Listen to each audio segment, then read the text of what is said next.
Ava. Hi, Jackie. Hi there, Mary, Hi, and Ava. introducing you to Val. Hi. Hi, Hi. Val. Hi, Val. Nice to meet you. Nice to meet you. Welcome. We have put you onto our TV because Good. it's easier to watch you onto the TV. You're on our TV too. Awesome. That No. makes it less tiny. Yeah. Well, and I think there's going to be a lot of people today. So Awesome. Carolyn Resnick might have had something to do with that. She called us and said, She called us yesterday. "You're signing up at tomorrow morning, 10 a.m." Okay, got it. Why didn't I hire her as manager a lot sooner? That's what I want to know. No, She's it's awesome. all good. It's it's a little out of level, so I'm making a shim here. It's I don't know if that's gonna help or not. Taken some time off, and we have been doing this a little while, and it's a really amazing base of people, and then I just this summer I just needed time off, so I just took it. I don't know how long, but several weeks it's been, maybe throughout the whole summer. And wow, it was hard to like get the wheels turning again, like even writing everything, blogging or and so I finally have a saying that throw your hat over the fence, then you got to go get it. And so That was me. okay, that's you. Let's see. And you've got the chat thing up. Yeah, we're good. We're good. Magnus gonna handle our chats for us. And yesterday I set this whole thing up so we could be outside, but it was cloudy. Who knew it was gonna be sunny? So I was. Hey, you know what? I don't know about you guys, but we had our first monsoon rain this last week, and it's been fabulous. Isn't it great? They teased us. They said that big, what'd they call it? Atmospheric Well, I get my tea. coming. And I waited and I waited and I waited, and it like would just tease like mist, Yes, yeah. Sprinkle. Just barely feel it on my face. And then it finally rained at 2 a.m. for like an hour. And that was our atmospheric river. So you must have gotten it instead of us, but oh, we got a lot, like gully washers down the main street at the barn, and it was a lot. And 2 nights ago, huge thunderstorm right over the house that like shook the house awake. Really big thunder. Oh my! So we had some big rain. Big rain's what we need up here in the woods, I'll tell you. Oh, Ava, who do we have here? Oh, puppy. He is only 8 weeks. Oh, be still my heart. I just had to take him up and show him. It's a stubby hound. It's a dog from origin is from the Netherlands. Aha. Holland, sort of. Wow. And he has traveled through the whole of Sweden on Friday. Oh, Sleeping, he was such a very good dog. 8 weeks old. That's quite a journey. 110, 1,100 kilometers, I think. How many miles? That's a lot. Wow. Yeah. How many miles? From Öland. Johnny on the spot. I'm like, how many miles is that? But I'll bet, yeah, it's a long ways. Yeah, I was talking with Emily Kai's daughter the other day, and I told her it was 100 degrees outside. And I was like, oh, I don't know what that is in Celsius. And she says, it's hot. It's hot. Oh, it's hot. Yeah. No, it's It's so hot. good to see you and thank you for joining us. Today is really I I am excited about what's going on. You can't see. Oh, I'll leave him to him. Uh, I'm excited about the surprise visitors that we're going to have today. So, it's seemed like the time was right. Good morning, Ava. Good morning. Ava Jones. So we have Ava and Ava Jones. I'll have to remember to clarify. Really, I have a double name, Eva Kristina, because four of my at the same work did their names was Eva. Oh, oh, it's a So it's beautiful name. it's Kristina also. It's beautiful. Christina. Okay, we'll remember that. I look at him because he's my mind. Everything I talk about goes from here to here. It doesn't really go out this way. And as maybe that's a surprise to some, but Magnus keeps me honest and on track. Carolyn's on board. Yeah. Can you hear me? Look at that, just like magic. Wow, good morning. Hi, Irene. Hi, everyone. Hi. Hey, Hi, Magnus. Magnus. Okay, let's go big, okay? Let's make Are our you screen not big. going to do your picture? What picture? Oh, your video. Oh, you can't do your video because, yeah, Yeah, you're no, on I'll here. just- Okay. Oh my God, is this how it's going to go? Oh, Carolyn. Yeah. Magnus, we sent you a text. Could you get a hold of Vincent and see if he's going to be able to get on? I texted you the number. Hi there, Hi, Ava. Ava. Carolyn Resnick here. Let's see. Oh, that's a voicemail. Hold on. It's from It would be from me, from it's from Irene. Okay. Oh, no. Now I'm playing your voicemail. Irene. Okay. Can you text this number? Hold on. Maybe call it. I can call. 909 1 second. 9 215. How do you do it? Oh, Jackie's there too. Hi, Jackie. Hi there. Good to see you. Okay. Good to see you. So I don't have a. Hi, Jackie. Okay. Hello, Eva. We had a wonderful time playing with Antares and Amadeo this morning. Support him. Oh, that's great. You okay with that? Yeah. All right. Felisa's on. You want to? Can't figure it out. Nothing like What's our time? Can't see you. Hi, Felisa. Can you, I can't see you. Oh. I wonder Can't see anybody. Let's see. Return to meeting. Maybe I left it. There you are. You can't get away from us that easy. Hello. Hello. Hi, Felisa. Hi. Oh, wait, who am I waving at? As Ava Oh, hi, Ava. Oh, well, let's see. What time is it? Okay. Oh, okay. Gareth Mayer is going to join us too. And I'll make some announcements at the beginning because I want everybody who has websites or books.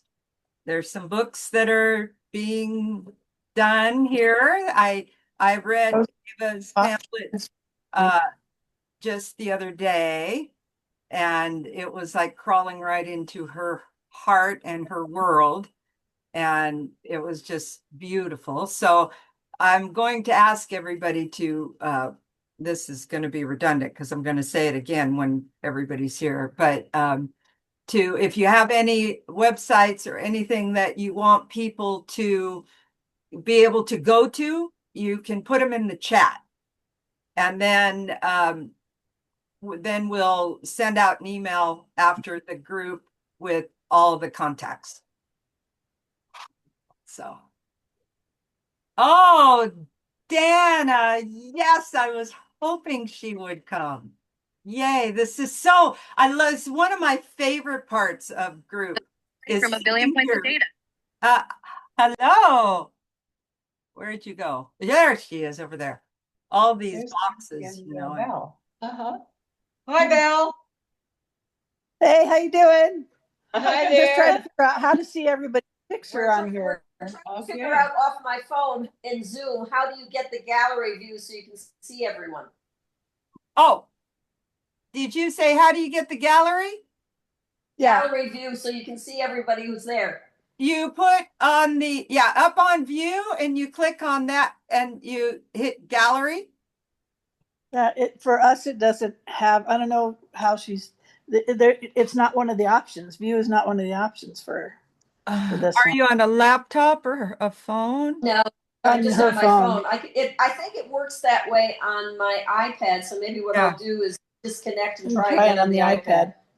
Yeah, yeah. So, I have here- gallery chosen as the, Yeah, Yeah. I agree.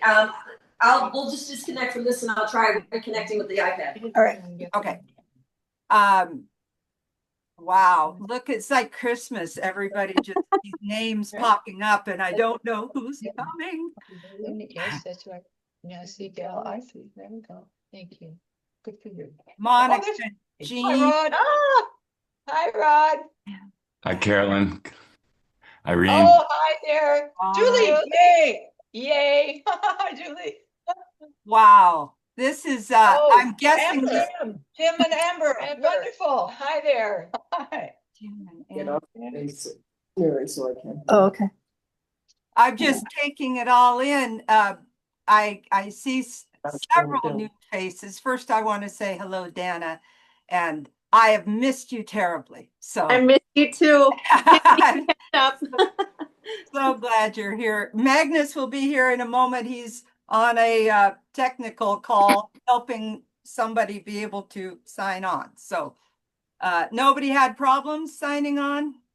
Everything worked great, good, because technology is not my thing, but each time we do this, it gets a little better. And morning, Gretchen, Susie, Holly, and Hi, I want Gretchen. to say, Rod, I know you, but I don't know you.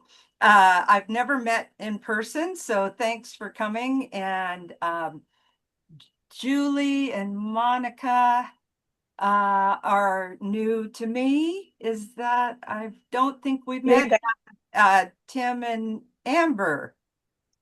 And I believe these are Carolyn's tribe here. Yes, Yeah. yeah. Right on, right on. Well, Carolyn called me the other day. You know, Carolyn. Yeah. And she said, I'm calling everybody I love. Oh. I'm going to tell them to be there on Sunday. And I'm like, wow, cool. I'm excited to be able to meet all of you because Carolyn and I are extremely close and we talk on a, almost every day, not every day, but, and sometimes the distance between us seems far because I'm up in Oregon and she's down south. And so to be able to meet her community really helps me tie the ends together, so to speak. So, it's good to see you all. Let's see. And Gareth Mayer is signing on. I don't know if you all. Hi, Mary. Hello. Hi, hi. Hello. And Talia is with you. Yes, Alicia. How are Yes. you? Do you have a video? Oh, is the video not on? No. Let's Can have you a look. put your We video thought on? we were on. There we go. Oh, There we there go. you are. Sorry. Yay. Very cool. Good to see you. Welcome, welcome, welcome. We have people from all corners of this. Now, are you is it South Africa that you are? Yes, Yeah. South Africa, yeah. South Africa. And then Ava, wherever you went. is from there, upper, right next to me over here in the corner. Ava is from Sweden. And and Rachel Windchaser just signed on and she's in Spain. So Hi, Rachel. and I have goosebumps. And Carrie, I've seen this name, but I've never gotten to meet. So that's fantastic. We'll just give a few more minutes while, hi, Carrie. Thank you for coming. Hi, sorry, I got my video off because I'm doing my dinner. Oh, where are you located? I'm in the UK, in England. In England, we were just talking about where everybody is in. And so this is just a dream come true to have everybody here on the ridge with us. It's just so cool. Well, we can all go home now. I'm done. Thanks for coming. Well, my husband Magnus is helping somebody with some technical trying to get on board here, but he'll be here in a moment. But in looking at the time, I think we should kind of dive in. And first, I want to let everybody know that I am recording this. So if you have any, if you don't want that to be recorded, you just raise your hand and let me know. Usually what comes from these groups is so powerful that no one can really absorb it in just one session. Usually we want to look at it again and, relive it. And then you get the pieces that you didn't pick up the first time, maybe. So we're happy to send the recorded link to you all. And you're welcome to enjoy the love. That's what it's all about. I know it sounds kind of corny, but I'm pretty corny. So. I'm here for the corniness. Yes. Yeah. We need more, I just believe we need more corny. So there's too much serious stuff already. Yeah. That's right. We don't have to try, right? We don't have to try for that. That just kind of comes up on its own. But we can implement some really goodness. And I in preparation for this, basically I said just show up. I just show up and it always carries itself. Every group is different. We've had some that were really small, over the holidays. Oh, Vincent's here. That means Magnus did his job perfectly. Very Conine, is it? You got it. Yeah, I got her. You're on, right on. Good job. Hey, you're like magic. It is magic. Hey, I have no idea either, but you got the magic touch. Okay, hang up, honey. Thank you very much, Magnus. Have a pleasant day. I appreciate your attention. You're going to see him right here in 2 seconds. Bye-bye. Your cat is going in under the blanket where Magnus is going to sit. Yeah. So hopefully it won't get squished. Rightly so, right? That live and learn, kitten. When I was black cat. aha, look at it. It's like Squeezes. here, Gareth. I was in a group with Emily Kai's daughter. I think it was last week or 2 weeks ago. And this cat's just wild, and so she jumps into the group and Emily's in this really deep, of course, we're all like this. And she just blurts out, look at that tail. And the cat was just like, look at my tail. And of course, Emily obliged. Hi, Magnus. Hello, our hero. Perfect. All right. Well, now that we're all here, I mentioned that it was recorded, and I hope everybody knows that if you have websites, books that you want people to know about, any kind of links to your social media or anything that you'd like to connect with people here, if you'll put them in the chat, then we'll see that we send an email out afterwards. Make sure I have your email address, which would require going on Mary S. Corning or Mary Corning? MaryCorning.com. MaryCorning.com. And there's a sign up for email there. And so that would be the easiest way, because if I try to like take it from one place and put in another, I'll lose it for sure. So we will be connecting everybody. If that's works for you, then great. And Yeah. meanwhile, welcome. And good morning, Rachel. You beautiful. Rachel just this week is launching her new book. So Rachel Winchester here is a beautiful friend and writer and horsewoman, and does some amazing work out there in Spain. And someday Magnus and I are going to travel and come see everybody, right? Yep. Yep. You better. So, first of all, does anybody have anything to say before I start like on a ramble? Nope. We're here for your ramble. Exactly. What's that? I'm sorry. I said we're here for your rambling. Okay. It's so weird. It's weird because, like I said, technology is not my thing, and I hear a voice, but then I've got to look like, who's it coming from? So I'm not going to worry about it. All right. Well, so I did sit with kind of what might be a good launch into a discussion, but really I want this group, good morning, Ellen, by the way.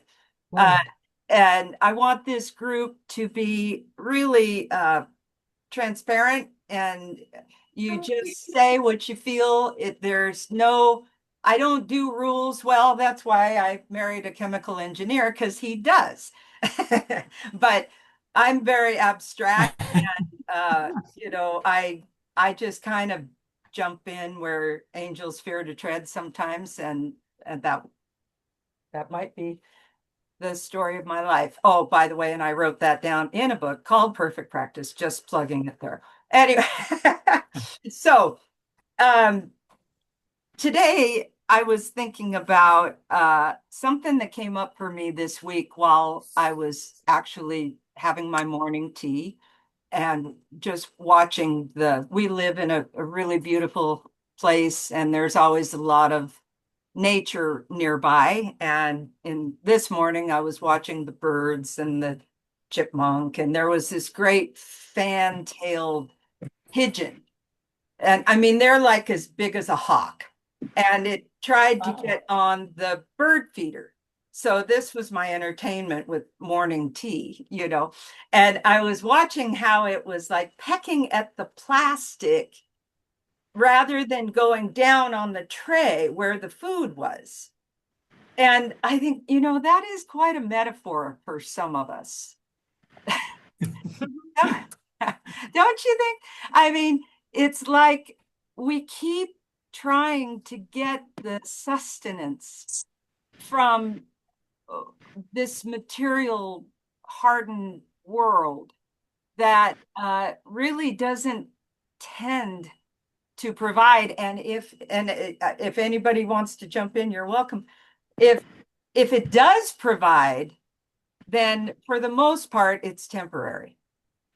It will be one of two things. Either it will come and it will go, because all form is temporary, or the sensation of having achieved it or had it or acquired it also wanes.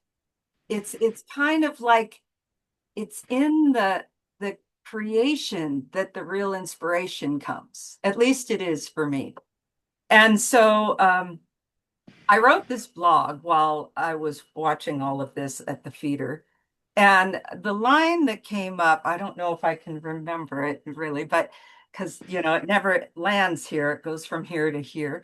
But it was the mastery of life and of nature is not only in the feast, but in the forage. So he tells me I got that right. And so what does that mean? And it reminds me a little of the pigeon pecking the plastic.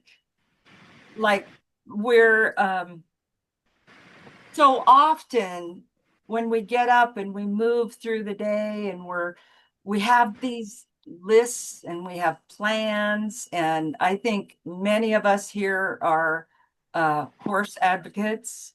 And a lot of times, if we're working with horses or any animal, Ava has a new puppy, which will enlighten her, I'm sure. It's 8 weeks old, and there will be so much that comes from that relationship. But we are fast forwarding to the next, or to the acquisition, or to the success, or waiting for the rain to stop, or waiting for it to be not be 100 degrees. And then we're waiting our life away. And that's what it means to me, that the real mastery is in the foraging. And yes, if someone isn't that part of our true nature, and the domestic life that we live is so diluted from who the being that we need to be or should be or was in the past, and that ability to forage and have those small wins, because we're a species that needs to win.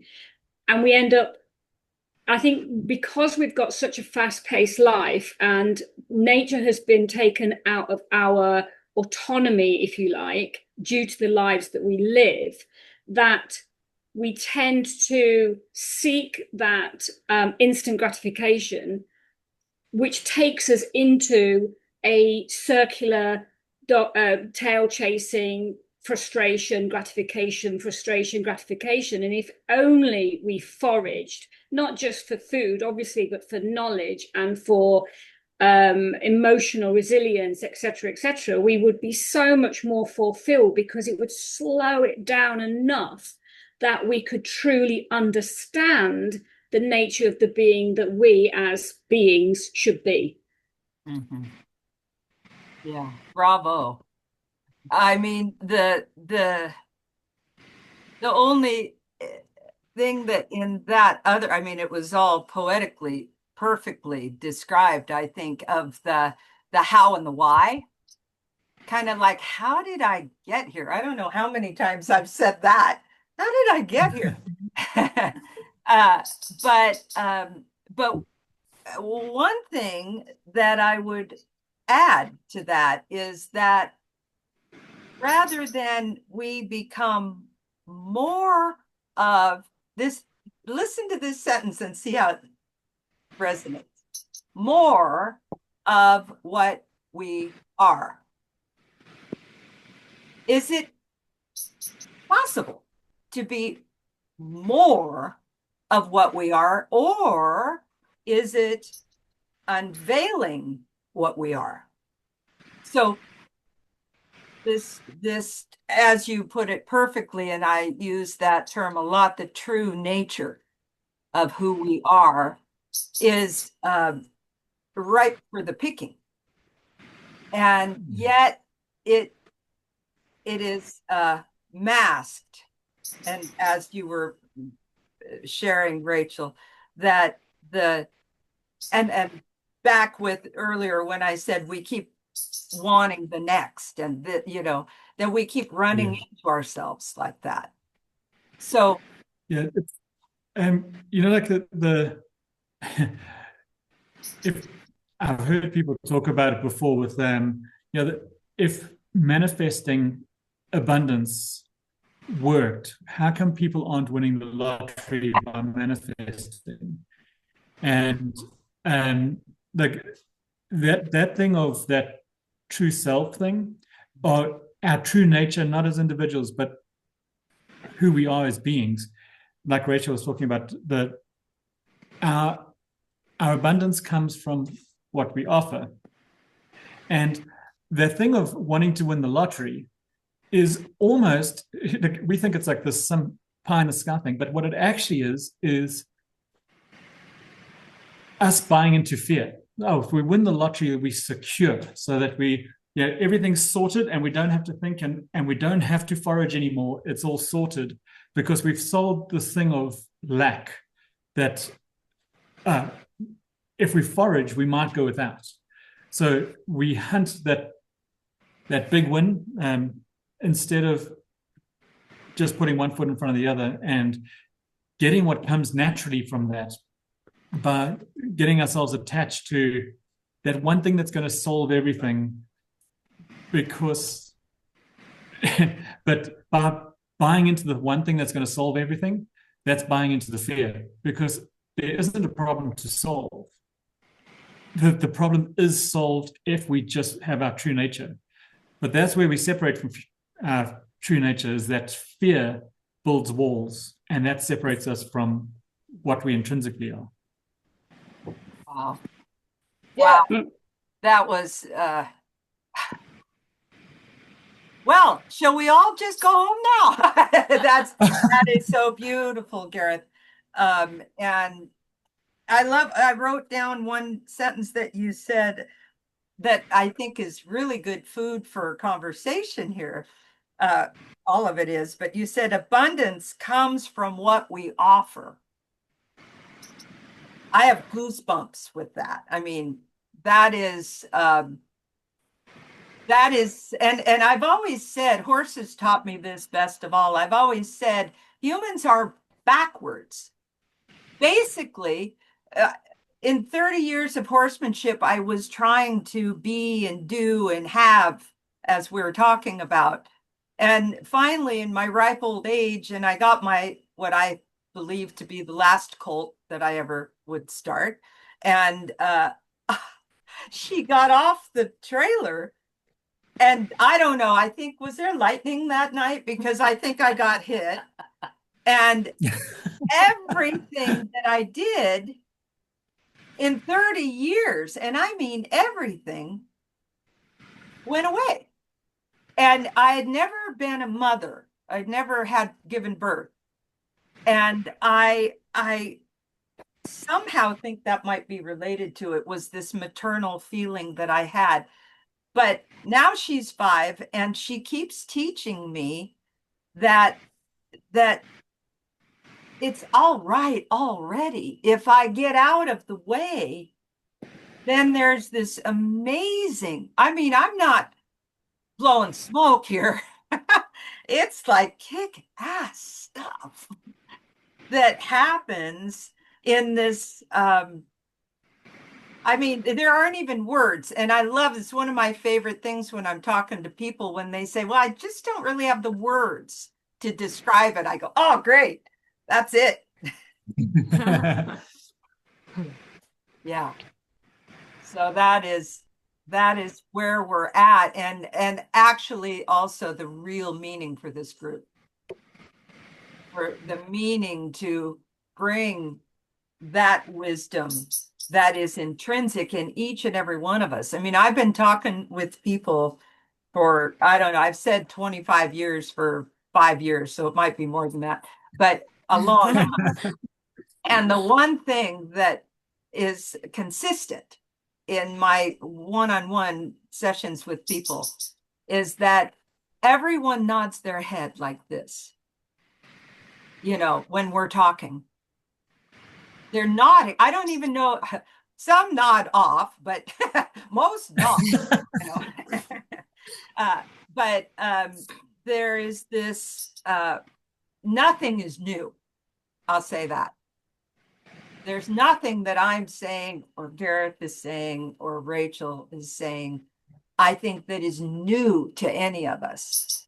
But I'm a big fan of application. Yeah. I also think as well that it's about remembering, because I agree with you. There's nothing new. There's very little new in this world, in our world, or in general. But it's remembering that where we are and who we are. And I just want to underline that sentence that Gareth said about abundance and offering. I think that was beautiful. Really was beautiful. Yeah, perfectly phrased. Because for me, it's really in the day-to-day application of all of these things that we've been talking about, where in the I love this quote from Eckhart Tolle. He says, "Life basically exists so we can experience things going wrong." Yeah, and at the same time, I mean, I really relate to what people were talking about earlier. We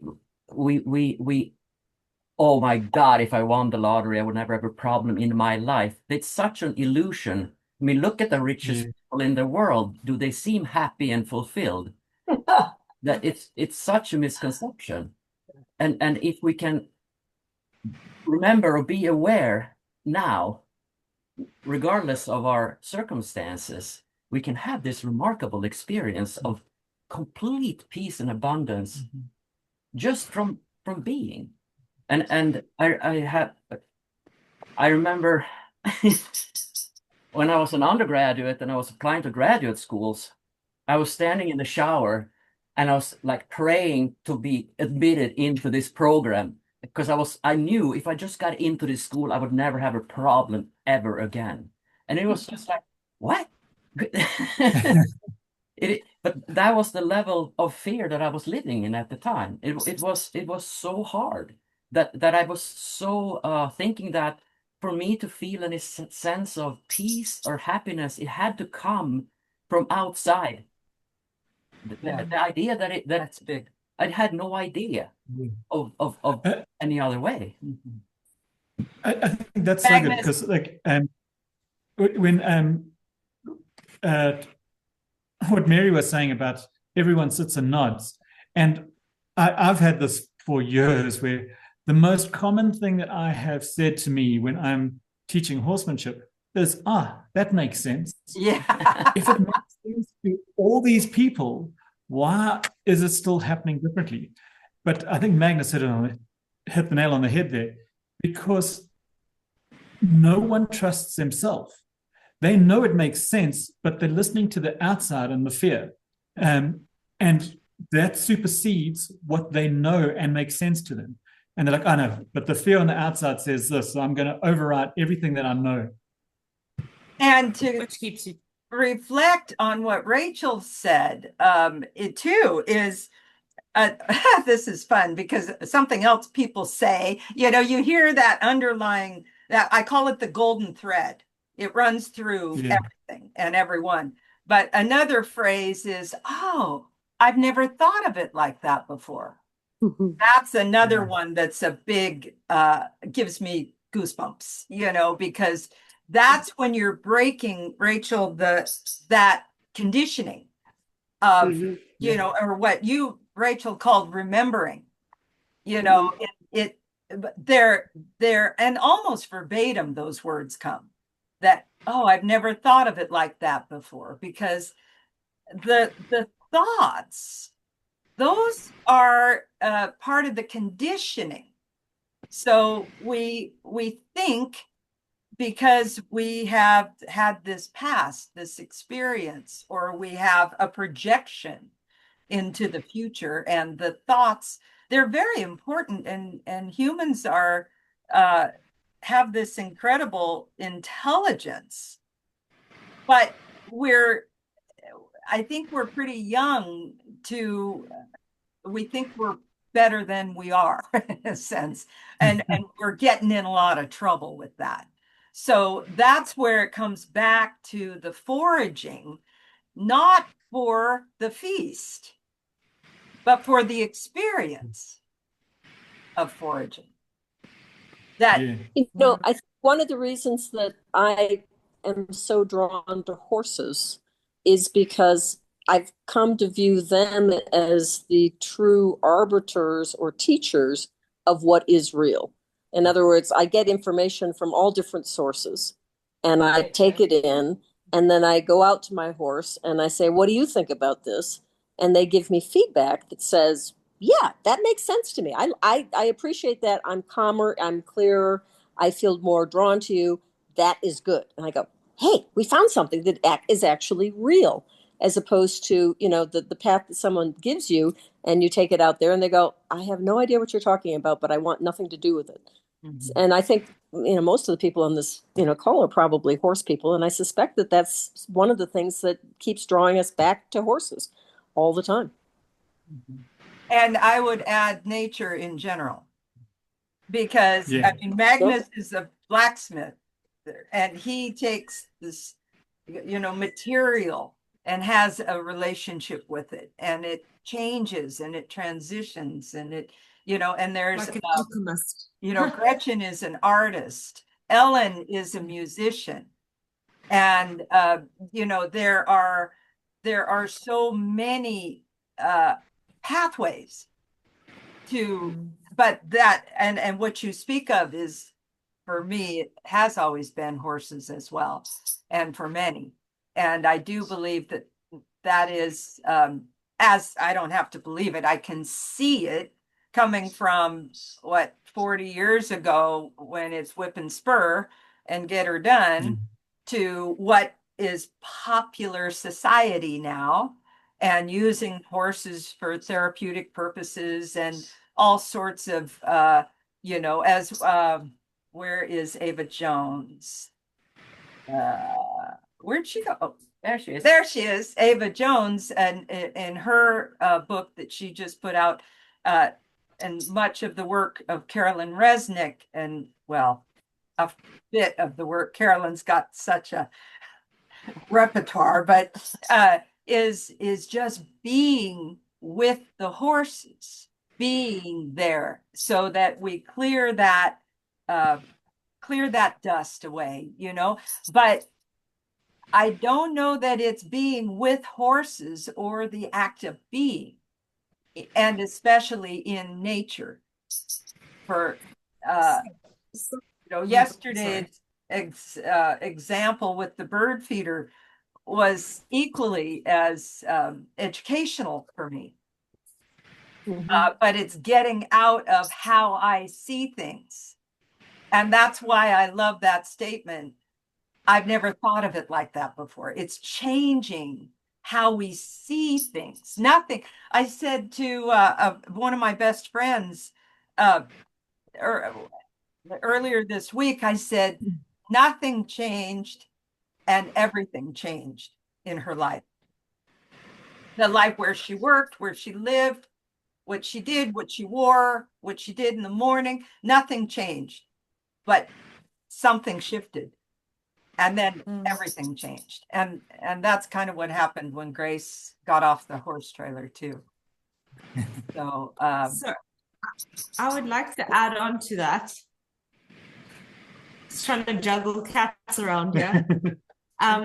So with regards to what you're saying specifically, it's like, and linking into the abundance topic pretty much of what we're discussing. So I used to do painting and art and all this stuff years ago. And I went through a stage of cutting it out entirely. And when I reflected on why I had cut it out, I was quite interested to find that I had a low belief in my, like a really, a lack of belief in self, right? So and then I found myself like running into this like dead end constantly. I couldn't find motivation with horses. I couldn't find anything until I sat with the herd. And the thing is, the horses force you to be authentic to yourself. They really do. They put you in the space of, okay, well, it's honesty here. You can, you know, you're authentic in that moment. And I decided to take that back home. And I got out my little sketch pad and my charcoal pencils. And I thought to myself, the first thing that came to my mind was, Talia, you cannot draw. So I thought to myself, oh, I'm going to try draw. So started sketching and I drew this. So I felt the sensation of what the herd kind of, resonates with me, which is peace and it's abundance. And it's, if you look at the herd, everything's provided for them. They've got constant grazing all the time. They've got fur to keep them warm. They've got access to fresh running water. They're always in this abundance state. And they know that their next meal is coming. They don't have a worry that their food won't be there tomorrow. Like there's all of this stuff. And then I thought, well, that's interesting. How do I characterize it as if it was like in a little animation or movie or personality? I actually made her a personality. So what I did on that sketch pad is I drew what abundance would look like if she were a person. So this little sketch, her name, so the art piece is Lady Abundance. And it's been an awesome journey as to like how I've incorporated it, because now she wears a ribbon in her hair. She's got a color to that. She's, this is her personality. And whenever I find myself drifting into, I'm not good at this, I'm not good with horses, I'm not good with people, I'm not good with conversation. Sometimes I run out of English and that's my only language. Whenever I have those moments, instead of going down the, oh, woe's me, I'm so bad at XYZ, I go, what would Lady Abundance do? And I'll be like, yeah, I'm Lady Abundance today, and you like impersonate her. And anyway, it's just been such a fascinating process, because as I've done that and as I've created set up a creativity space within myself for myself, abundance just comes naturally. It's like, right, you've been able to actually execute and you go, okay, cool. This is what abundance looks like. I am abundance. Therefore, abundance, manifests. I love her. Talk a moment about the word abundance, because Tom, the great Tom Dorrance, his most common quote was very profound. It all depends. He would say, people would ask him questions. He'd say, well, it all depends, because there could have been another person sleeping with the horses that wouldn't have that experience. And so you were, who said that recently? They said, it was some podcast I listened to. He said, my awakening came subtly all at once. And he was saying that, and I really related to that my whole life, I kind of peel it off. And then it feels like this awakening that happens. And then I look and there's another peak to climb, of course. But does it ever feel raw? What's that? Does it ever feel raw? Raw? As you unveil and you go into awakening, is there a fine line between awakening and the rawness, the vulnerability? Just as a question. For myself, I can only speak, and the answer would be no. Because it's like walking through a door into how can I say? I used to say it's like when a kid is afraid that there's a ghost in the closet, and that idea is so strong in them. But if you open the closet door and there's no ghost, then there's no vulnerability. So it really is, and the name of my book is Perfect Practice, because I think we have to practice that. Susie, you're up next. Gotcha. We have to practice raw. That's part of the foraging. It's all part of it. It doesn't go without that. In fact, that's a good segue back to what I was going to say about abundance. Abundance is a relative term. And so then I suppose is raw. What's raw for some? Somebody sleeping with the horses. You know, if they were getting stung by mosquitoes or, you know, or there was coyotes in the distance or where they live, you know, could be a freaking lion, I guess. But, you know, it could have a very different experience. But when I ask questions internally, a lot of times the place that I get the answers in is in nature. Nature, as in the earth, in what's natural, let's say.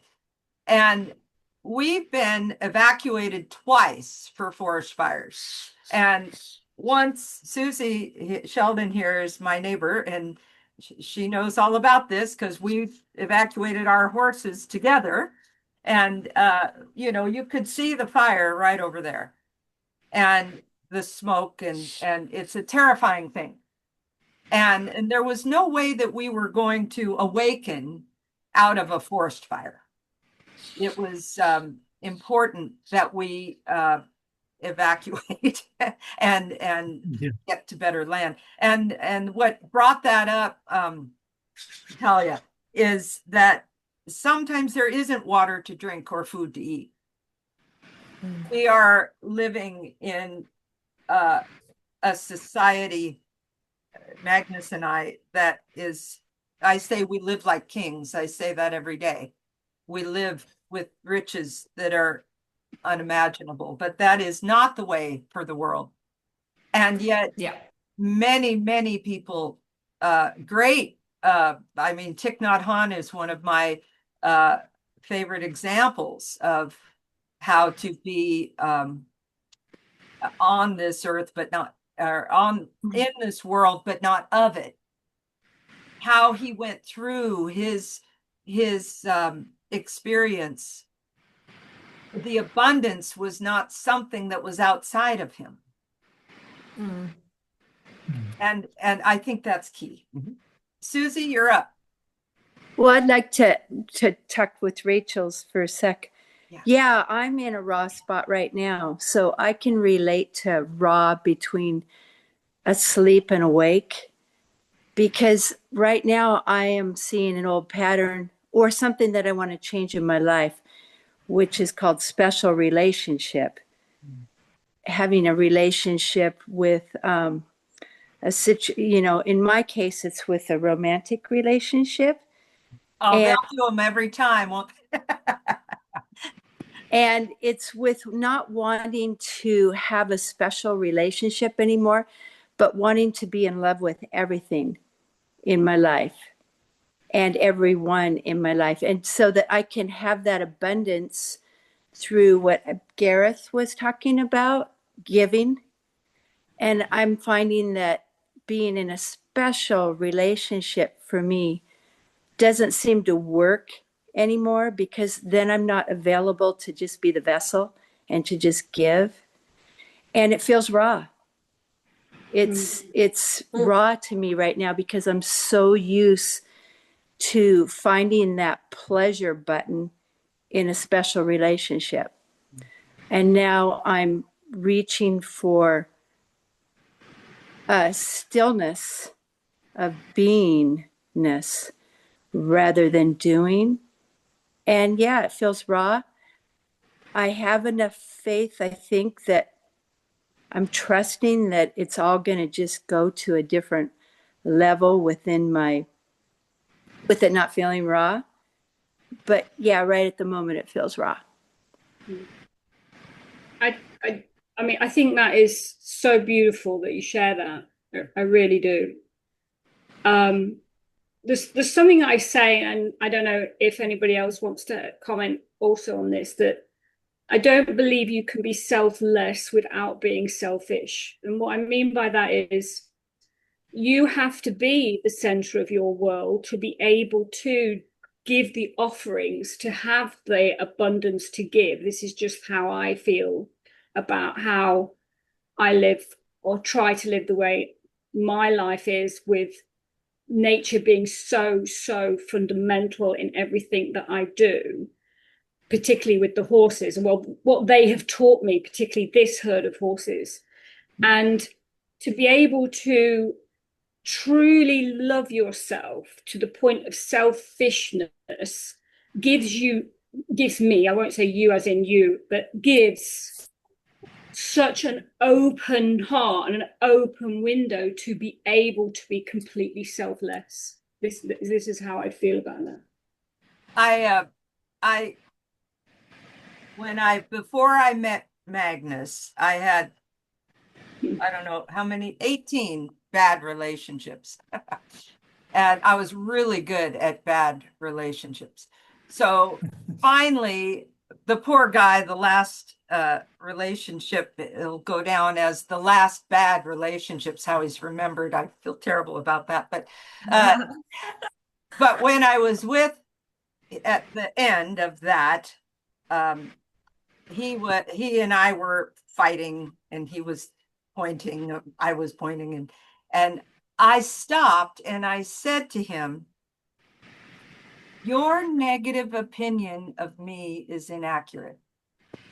And of course, he didn't hear it because he was screaming. But I felt it. And I tell this story a lot, and I say I could take you to the brick I was standing on when I said it. And that day, Rachel, in relation to what you're saying, I married Mary. I married Mary.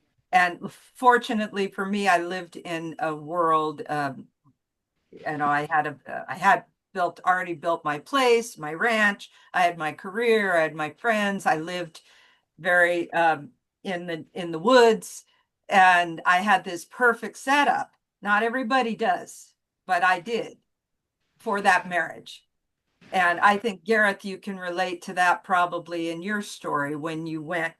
It's kind of like, I guess, with Jesus, he went to the wilderness, for 40 days, and I went to the wilderness for 3 years. And I remember I was in counseling, and my counselor would say, "Can you picture yourself growing old with someone?" And I'm like, "No way, man." It was not happening. I had had enough. I mean, no way is there going to be number 19.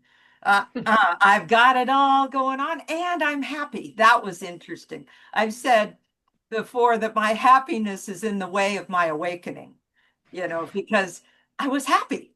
There was no reason to change. And then one day I was given lessons to kids, which I never wanted to do. They kind of made me do it. But this young boy that I loved, and he would come a couple times a month on the horses. This guy brought him because it was Father's Day. And so he drives up in this pearl black Jeep Wrangler and blue eyes. And I mean, I stopped dead in my tracks. Like it's like somebody sucker punched me or something. It took the wind out of me. And I grabbed the kid's hand and ran to the barn, and I wouldn't even look at him. I wouldn't even look at him. And then that God, what a kidder, he asked me out. And so then Susie, we were friends back then. She knows all about this. But then I had to learn to not have a special relationship while in a relationship. But the first step was raw. The first step was a complete, what I call surrender, or a dissolution of self. All of the conditioning that I had about relationship, and I was codependent. I mean, I got a double whammy. I was an alcoholic and a codependent, and so I finally got rid of alcohol, but then I had the next stage was getting rid of the codependency, which meant giving myself up, Rachel, giving what I didn't have. But I was able to have those years where I married Mary, and then the powers that be, fate, grace, said, "You're ready." And it wasn't easy. I mean, we talk openly, it's actually in the book, about the real rawness, but this love was always there. It was always there, but whether some days we could see it or not, that's what brought the raw. It was whether we could see it. I think the big thing, like, because I resonate with that rawness that Rachel brought up and that Susie shared. For me personally, I think that rawness, that feeling like almost like someone's just ripped your fingernail off and it's just that big exposed nerve. That is the authenticity that it takes to awaken. So the awakening, by the time the awakening comes, it's not that raw, but it's like at every new stage, you've got to get to that discomfort of letting down your guard and being authentic and being that exposed nerve, and then the awakening comes. Yeah, hence the almost like world, you know. Yeah, I think has a really good correlation or on the same parallel track when we talk about threshold. We have to get to that threshold. We sometimes have to enter the discomfort to grow and to learn, just like we talk about when we talk about our horses. And I think that discomfort, that rawness and fear and frustration and confusion, all of those things, they almost get a bad rap because without them, there is no learning, there is no experiential growth, in my experience. And it's how having that emotional resilience, having that capability, that capacity to be able to work with it, like we like Mary started with working with the world, or rather than in it or on it, or but just being part of it, because you are just a part of that puzzle of yourself, and you need to be able to just embrace all of it. And sometimes it's okay to be pissed off. Magnus, yeah, that word, I can't figure out the real meaning of that rawness you're talking about. Can you, Magnus, explain the translation in Swedish? Vulnerability. For not only technical advisor, but translator as well. Although my Swedish has gotten really bad. Sårbarhet. Okay. Yeah. I was... Gilla läget. Yeah, I remembered. He taught me that phrase. Gilla läget. Yeah, thank you.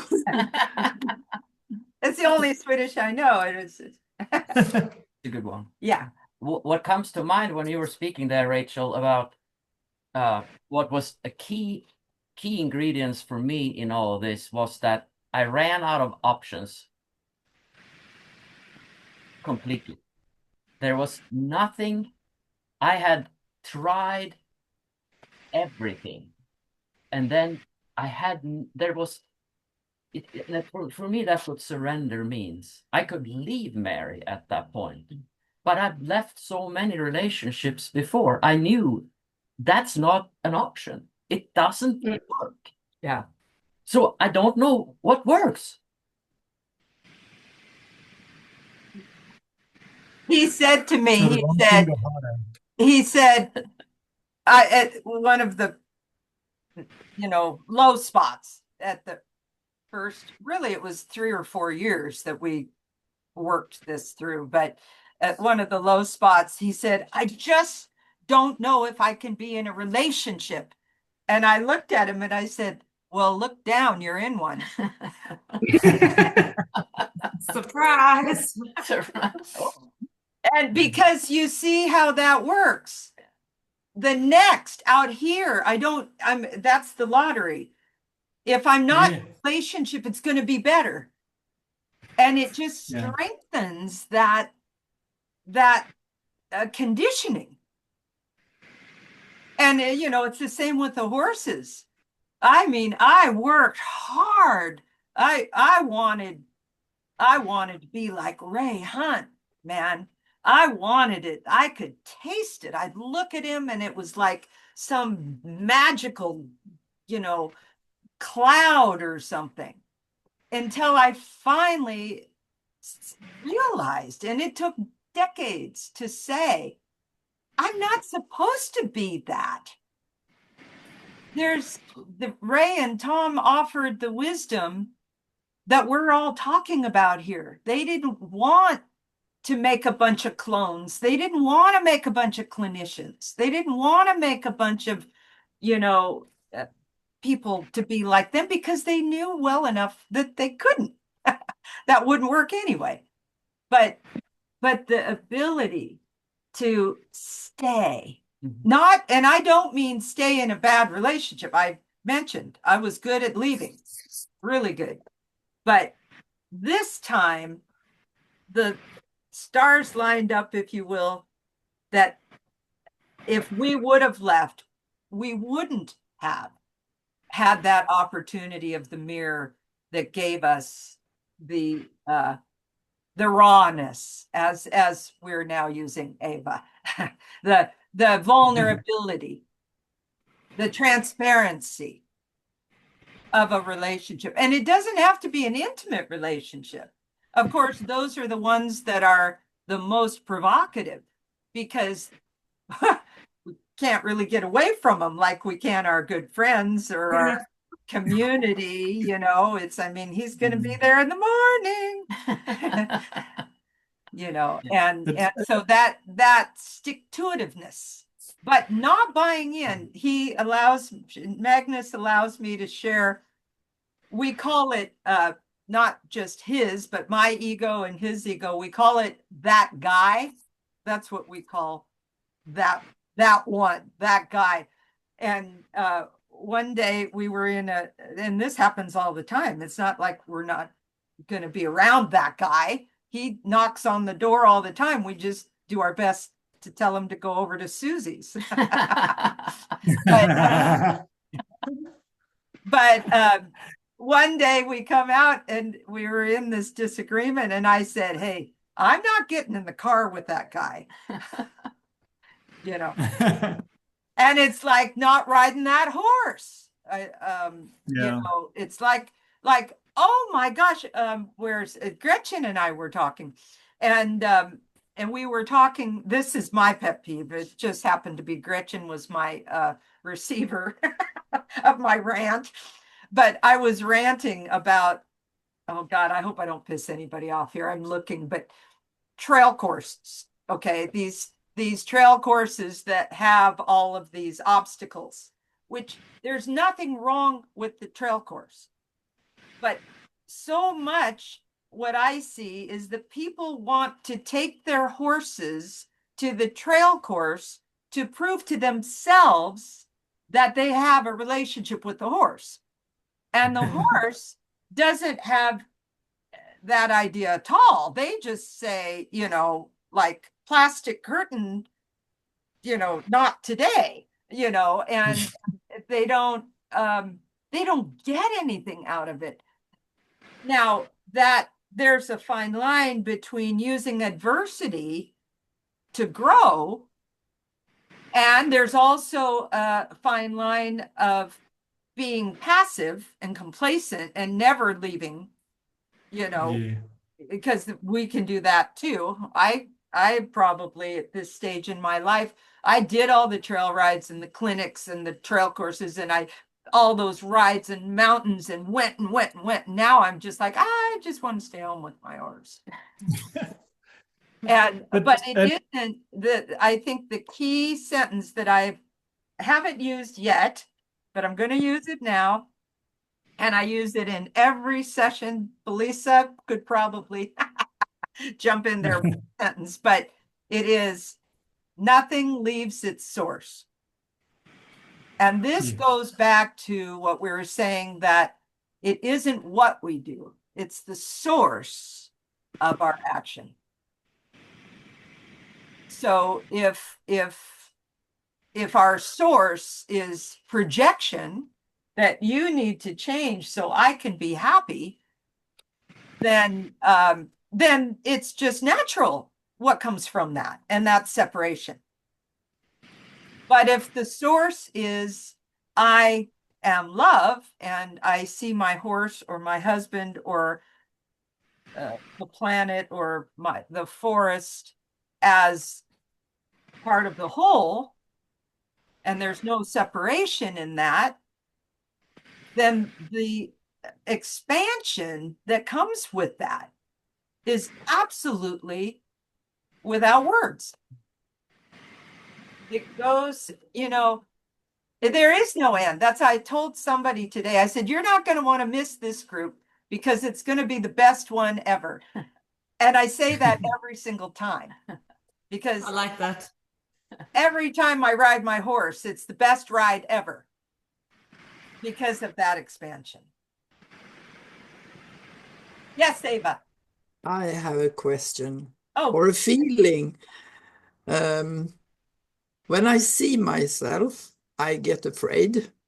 It's sort of a dangerous path I'm going to when I see myself. It's much easier for me to see my dog and the dog's needs and the horse's needs. And some mornings I don't even comb my hair. I just take care of my animals. But when I see myself, it's like when you have boiling macaronis in the pan for a whole day, and I really feel weak. And yeah, I don't know. I think it feels frightening. Ah, that's beautiful and transparent and a great question. What if, to paraphrase and formulate a question out of that, is it, well, maybe I would just ask a question back. When you see the dogs and the horses, and where'd she go? It moved. Oh, dang it. There she is. Okay. When you see the dogs and the horses and you're there, when you're in that environment and you say, you're maybe saying you're not looking at yourself, right? But you're aware that you are can you click that X for me so I can see Ava? You're aware that there is an Ava that is there, right? And you also are aware of the difference for when you come in and you're away from them. Am I correct? Yeah, yes. Yeah, sure. Okay. Yeah. Yes. Bra. Okay. So, in the awareness when you're with the horses, okay?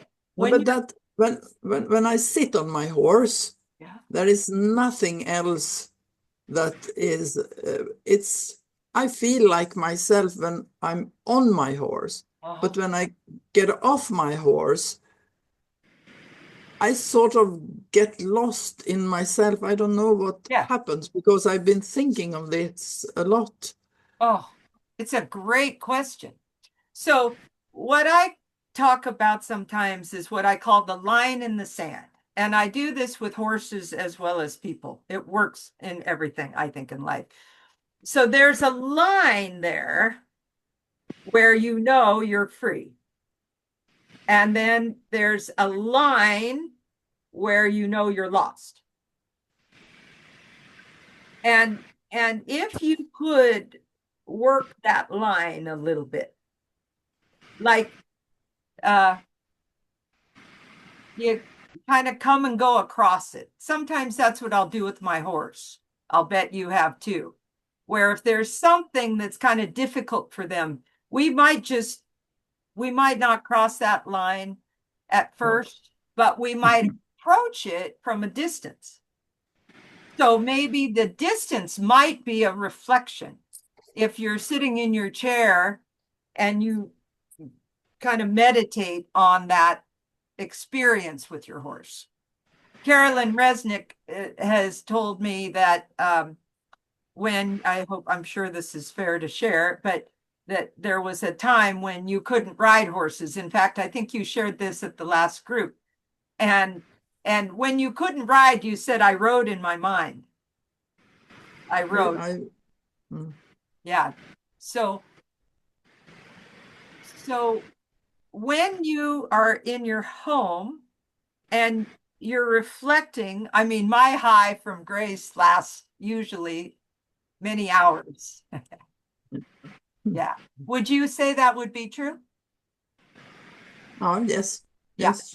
So you're not physically with your horse anymore, right? But you're still residing there. Yeah. So that is a really, I think you're better than you know you are. I think you would have more opportunities if you shifted the awareness from yourself as a person to yourself as an experience. So you experience the horse or now you have a puppy. So now the puppy's going to be in the lap. So now you've got another opportunity. And like Magnus, when I said to him, look down, you're in a relationship, right? No matter where we go, there we are. But so that one that you feel so much comfort with can also be there in the house, and that can be there when you lie down to go to sleep or when you first wake up. And then we do what I call tie the ends together, where, I'm sure you know this with horses, right? You're a brilliant horsewoman, where you have this success, and maybe they're not connected. But then you start to tie those together, and your success then is greater. And I would also empathize greatly, because that's why I drank. That's why I drank alcohol. Yeah, I'd like to say something if I could. You bet, Carolyn. And then I've got you, Ava. Yeah. Susie. Yeah, so anyway, what occurs to me is when you see yourself, who is seeing the self? Oh. That's not the kind person. It's when I see myself, I see all my bad. I'm a very hard judge of myself. Yes, but everywhere you look is yourself. What you look at. Oh. Tom Yorks would say maybe it's too big a boo. No, but I yeah, less worse. For myself, less. When I am connecting with anything or with a horse or anything like that, it's not about me. It's about being there. It's not when you sleep, yeah, that's when I ride. Yourself, then there is the self that sees that. That is true. Yeah. You can't see yourself. You can see everything else. But you're looking out of the self at an image that you're not. Yeah, that's right. She said it very well. You're looking at yourself in an image that you're not. And that's it in a nutshell for all of us. That's the freedom. Yeah.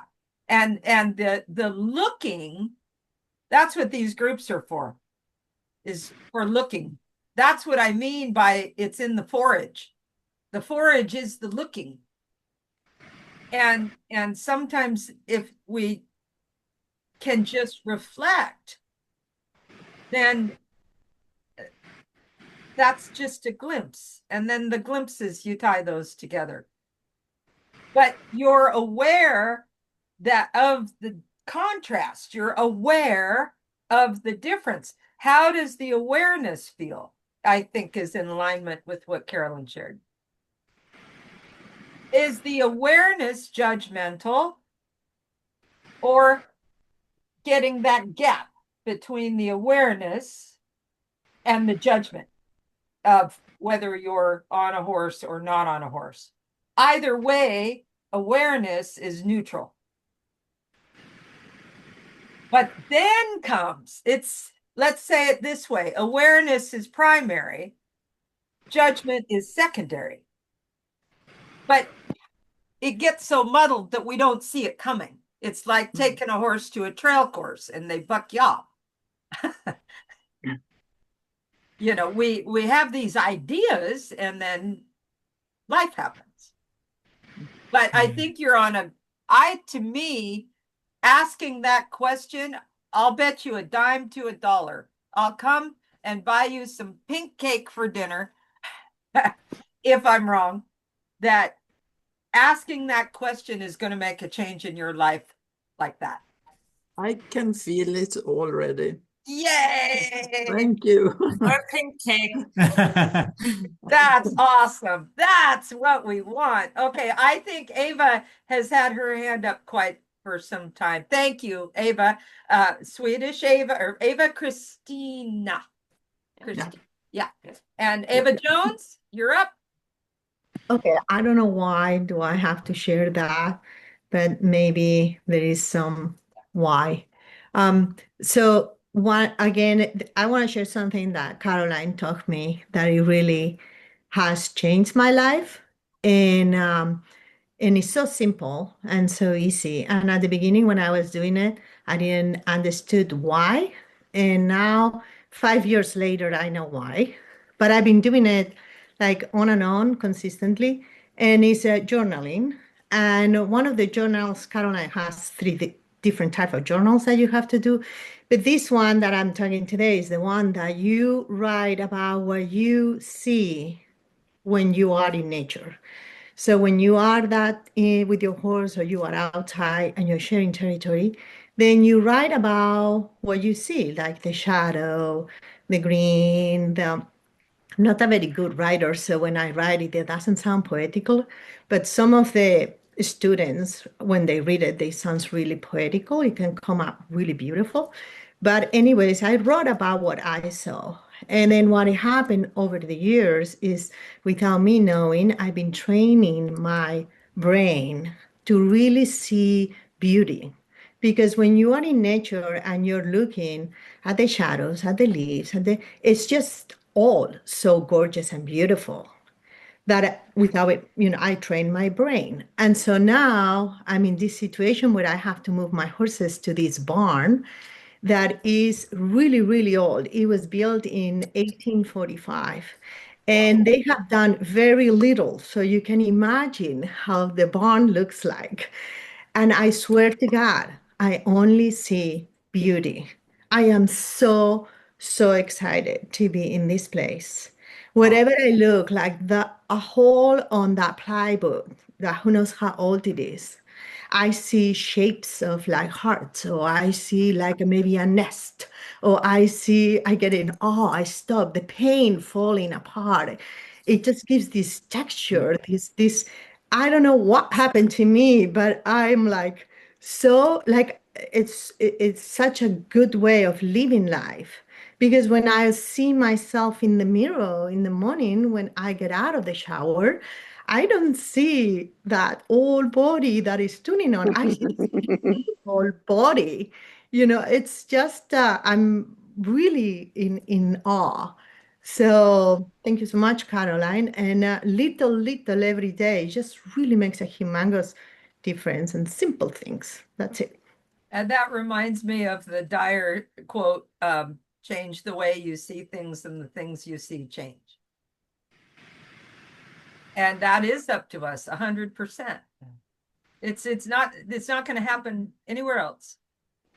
There's no way to buy a book or go take a class, or, I mean, there's influence, but when it comes right down to it, it's up to us. And sometimes it's very subtle, like that man said, my awakening was subtly all at once, and thank you, Ava. It's your book that you just put out.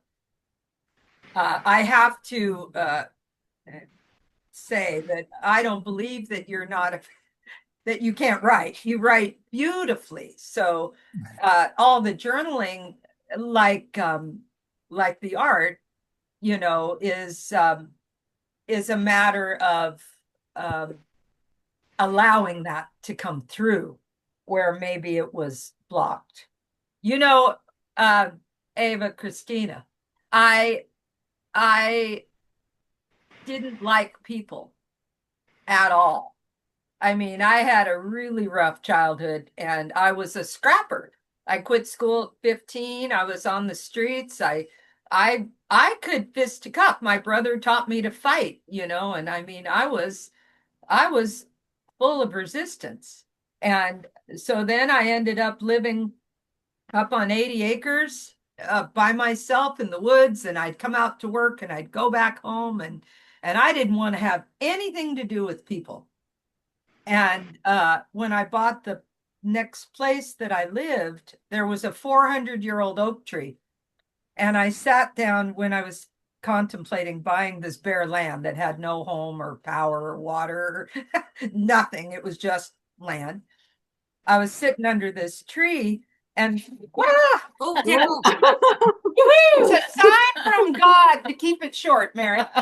But I was under this tree, and the tree says, "You're going to share this place with many, many people."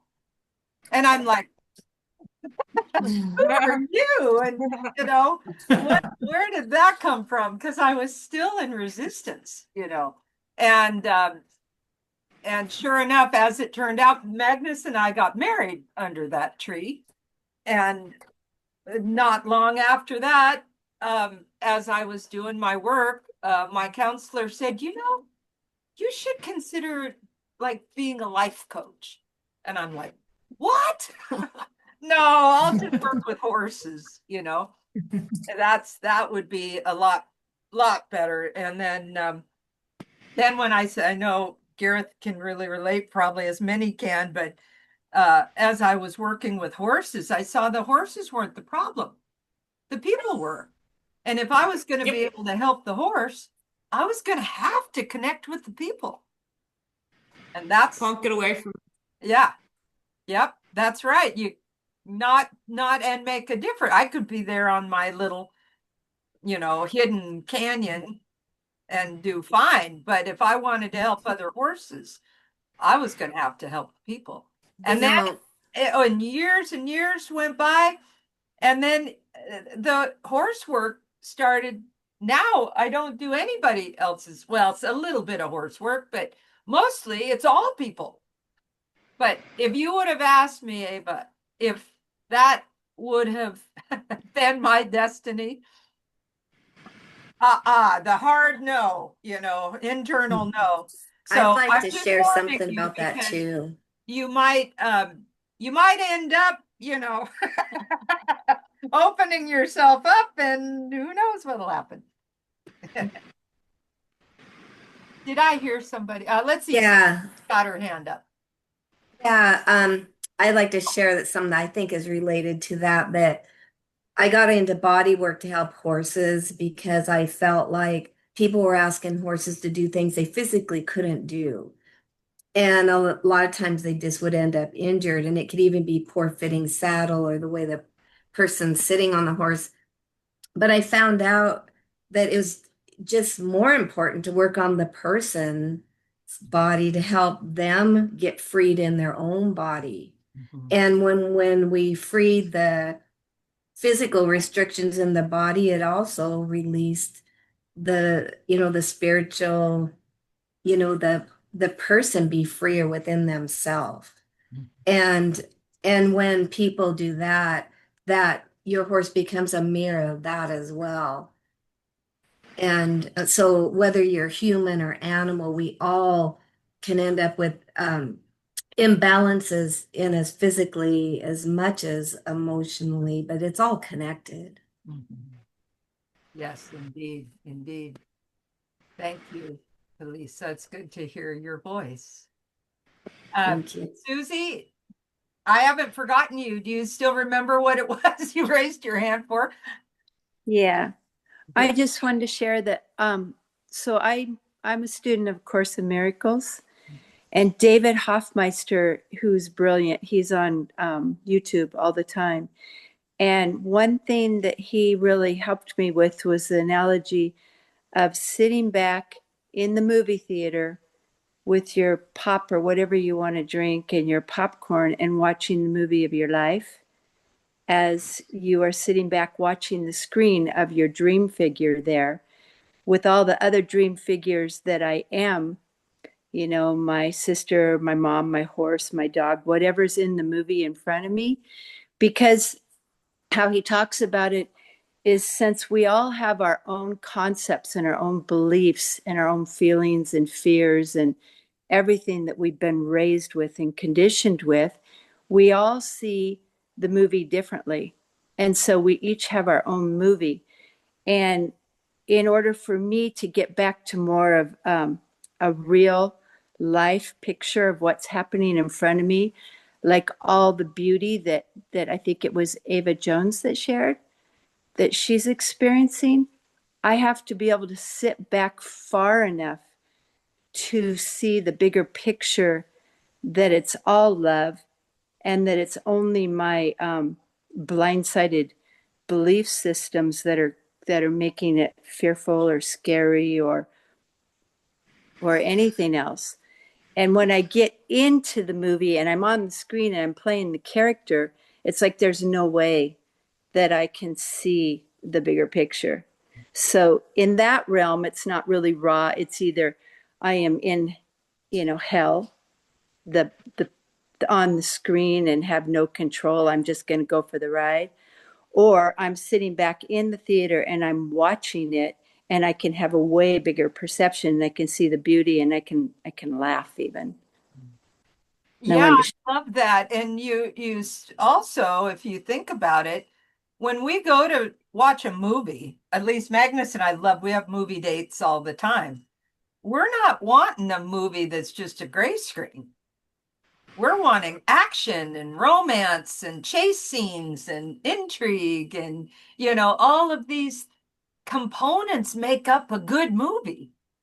And I kind of feel like that's what's playing out here. But the big difference is if we take it personally. If we didn't take anything personally, like it was our fault or we caused it or someone else caused it, we don't take it personally. It's that's a great practice. And that can be literally just an intellectual practice.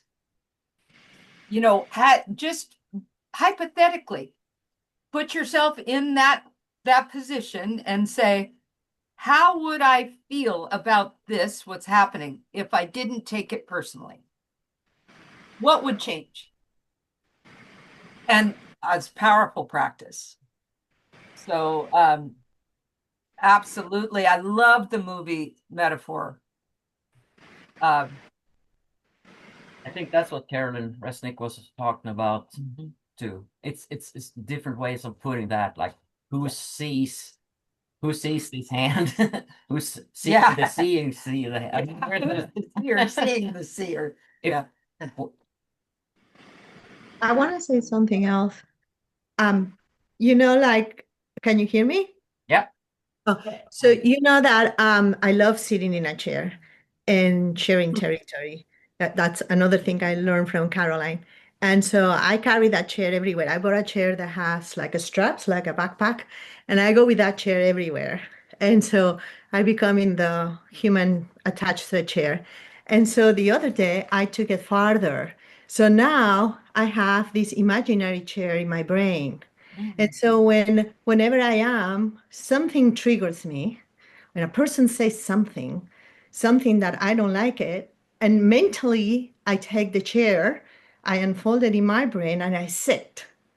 And so it's just like I have two chairs now and I just love it. It just is so much immediately takes you out of that trigger and almost like I think what Susie was saying, it makes you laugh when you start seeing it from this chair or this other point to oh my gosh, there it goes, Eva, getting triggered again. So anyways, I just wanted to share my chair. Yeah. Yeah. I had a 12-foot mirror that I wheeled out that would actually squeak when I wheeled it. I mean, it was so real for many years. And especially when I was in conflict with someone, if I was debating them, I would wheel out this 12-foot, it was actually gold ornate carved mirror. And I would see myself instead of the person. And when I saw that, internet connection is unstable, it says. Can y'all hear us? Yes. Yeah. Yeah. Good. Another sign that we have to wrap it up. Our internet saying. But anyway, I would wheel that 12-foot mirror ornate gold carved thing on wheels, and I would see what I looked like. Is it Felisa? You had an awakening once. I remember you shared that you looked in the mirror. And when you looked in the mirror, you said, what is that? And it's a really powerful thing to recognize that who is the one reacting. Yeah, when I looked in that mirror and I saw the traumatized, upset or angry person, it scared me. I'm like, that's what I look like. That's what I look like to other people. And it was life changing. And that came from the work that I did with Mary for quite some time to be able to see myself. And looking in that mirror was scary. My reflection was usually 8 years old. I was a child in the reflection. And then I had a conversation with her. One time I got kicked out of a Facebook group. Well, I wasn't kicked out, but it was uncomfortable. And I was getting all these hits, because I can be pretty mouthy. I mean, I'm pretty transparent and it's not always good, but I was cleaning the barn and I was feeling that angst. And then I saw the 8-year-old. And so I asked her, what would you like? What would you like? And she said, this is really transparent. I want all the mean people to go away. And I recognized that. And then I had a conversation with that. And I said, I understand. And do you realize that they all feel just like you do? And that really changed things. And then I go storming into my counselor's office, which I had a brilliant counselor for all those years, bless him. And I said, I have a question. Does the child ever grow up? And he said, I don't know. I said, okay. So I went home and pondered that. And then I didn't see her anymore. And, she did grow up through. That's why I say, Ava, Christina, that asking the question is very powerful. I share with people often and frequently in sessions that I don't have the answers, but I ask good questions.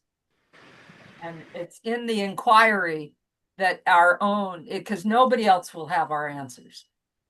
But they can come when we're willing to look. And this is a good, no hands are up. this is a good circle around back to the first, the words of the forage, that's what it means to me. The foraging is asking the questions, not having the answers.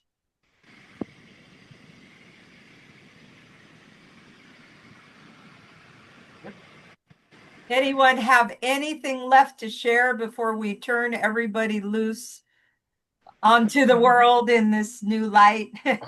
Your work. Hi, Mary. Linda wants to say, yeah, she's here. And what do you want to say? Oh, I think about you all the time when I was watching you get Grace, beautiful Grace with her tail, come to the fence and take you off the fence for a little ride around in there. Oh. Yes. And I think of how you talk to your animals like that and they kind of do.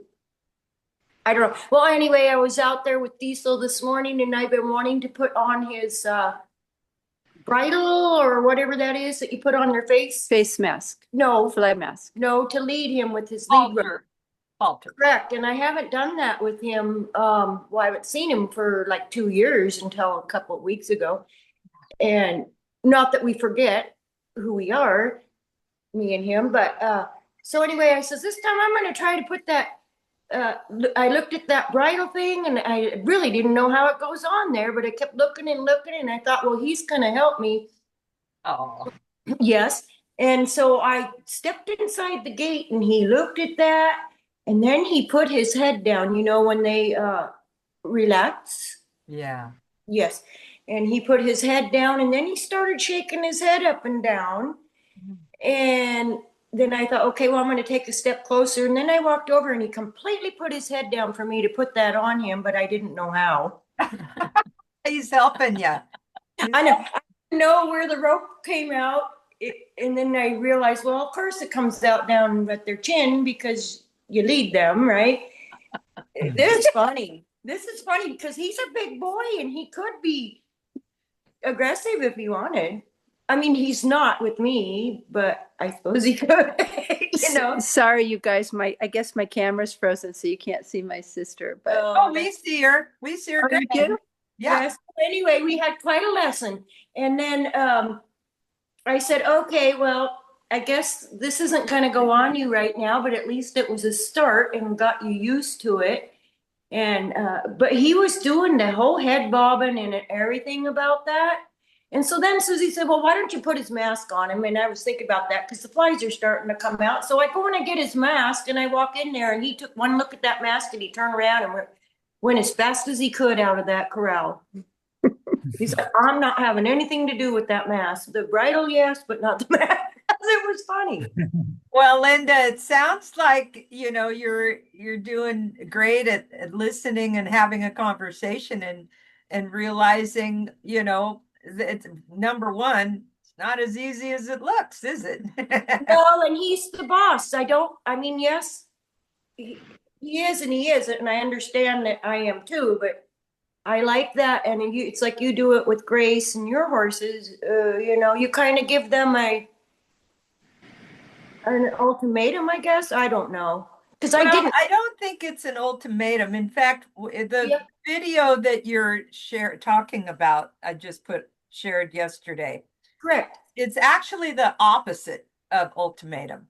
I climbed up on the rail of the fence and she could come, but I didn't have an expectation of whether she did or not. She knows that if I go up there, that's probably what I'm looking for, but she's got nothing on her, so the gate to the wild blue yonder was open. She could have gone anywhere. And when she chose to come and pick me up, I love what Carolyn Resnick has shared about when we're on their back, it's an invitation, and it's by invitation. And Ava, I got your text yesterday about the invitation that you accepted, and it's not just the times on their back, but I think that what you share, Linda, is in this wonderful authentic transparency of not knowing that you let's put it this way, you didn't know how to put on the halter. Correct. You knew that you felt something when he lowered his head, right? Oh, and he came to me. Yeah. I forgot to add that in. He came to me. Yeah, Finally. so you know that Yeah. that feels like a connection, right? And Absolutely. then contrastingly, you knew that when he turned tail and took off, Yeah. that was not that, right? So, Right. I mean, so we get It was caught wonderful. up in whether we know something or don't know something, but we always know something. Yeah. We Well, he just was don't know what we think we want to know, perhaps. Yeah. I'm really fortunate with him because he's right in my face all the time. Yeah. Yes, and I know Diesel very well. I boarded him for 6 years. So I know you he do. is a He's dear wonderful. friend of mine, and he is an amazing animal. You have a good teacher there, my friend. Yes, he's very much in connection with me, and yeah. Good. And he's honest. He is honest. Probably more honest than some people. And that's one thing, I will never ride him, though. I will never get on him. Well, the relationship is not, when we talk about the invitation on the back, that is the ultimate invitation, but there's invitations every day in just being with them. Bye, Irene. Well, anyone else here that, oh, Carolyn, you have your hand up. Do you have something, Carolyn? I did, but I think I forgot what I was going to say. It was earlier about diesel and understanding about the invitation and really understanding the value of having a horse step into your space rather than you stepping into a horse's space. Yes, exactly. That's how I felt with Diesel. I gave him the choice to come up there and do that, and he did. When a horse comes up to you, you've got his full attention. He's interested. He feels optimistic. He feels a whole bunch of things. He also feels that when he steps into your personal space, that he is following your interest for what the space that you need. So he will surrender to that. And from that surrender, you can communicate with him what you want him to do, and he'll probably say yes. But if you step into a horse's space, he's going to be not paying attention, on guard, and is thinking, what is your agenda? Yeah. And so therefore he's on guard. And if you go toward that horse when you're in that space and you take control of that horse, you have set your relationship back a lot. Oh, I believe that. If he comes to you and you wait and say, what is this? Like anytime I put a halter on a horse, the horse has to seek the halter or it doesn't go on. Oh, this is cool to hear this. And so what it's important is that, can you see me? I can see you. Can you see me? Yes. Yeah. Show me that you can see me. I'll step back. And he'll say, and I'm not saying what my intention is what he's going to respond to. If I step back where I say, I think I need to give you space, it's going to be a different energy that he reads from you than you say, I need your attention. Can you give it to me? And that is your intention. That horse will look at you. But we have to understand how important intention is. Attention and intention is the name. When you step away from your horse and you get on the ground and you go back to some space, had you, when you got off your horse, said, I'm carrying this with me when I sit to the ground, and when I walk away, I'm going to show that horse that I am leaving and I am going into my world with the joy that I had from what you give me. It's called gratitude. Well, I certainly did that today with him. Oh, beautiful. Thank you, Carolyn. That's just, it just flows out of you like water out of a tap, darling. Well, so much for saying you have to show a horse who you are, huh? Yeah. Well, and I think too, what we're saying here is also applies to human. Yes, We it remember does. that. We have to That's remember that. true. You know, we're not just in a bubble, although people really want bubbles. We actually is just look at the big blue ball that I've talked about this before, the picture of Earth rising that they took from the moon when they landed on the moon back in Apollo 7 or whatever that was that went there. And it was this little blue ball up there, you know, and it was obvious that none of us are separate. We're all in this together. So let's do it in a good way. And I just want to say, unless anybody else has something, I don't want to limit it if need be, but we're at a good time to quit. It's just been an intense pleasure of thank you for your time and for being here with us. And I mean, we never know where it's going to go, these conversations, but it's always from the heart, and it's such an honor and a privilege to share with everybody. I don't know what feels better. You know, it's right up there with Ride and Grace. I'll put it that way.